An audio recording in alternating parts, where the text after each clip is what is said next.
Hello' everyone, আপোনালোকৰ কি খবৰ? আজি মই মামাহঁতৰ ঘৰত ম'হ খাবলৈ গৈছিলোঁ। সেয়াৰ দৃশ্য দেখুৱাই আছোঁ।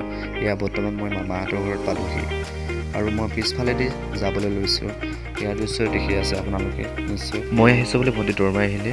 এয়া সৰু নবৌ গামোচা বৈ আছে। সেয়া দৃশ্য আপোনালোকক দেখাবলৈ প্ৰয়াস কৰিছোঁ।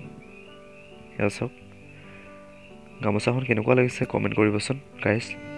এয়া চাদৰ, আৰু মই ভিডিঅ' কৰিছোঁ বুলি ডাঙৰ বৈ লাজ কৰিছে, নকৰিবা বুলি। এয়া মামাহঁতৰ ককা আইতা। এয়া চাওক, এয়া চাওক, মই ম'হ খাইছোঁ আৰু সেয়াৰ দৃশ্য আপোনালোকক দেখুৱাই আছোঁ। কোনোবাই খাব নেকি? এয়া চাওক, আৰু মই মামাক দেখুৱাম মোৰ। এয়া ডাঙৰ মামা আৰু এয়া মোৰ ভতিজা। এয়া চাওক, মামাৰ লগত আছে।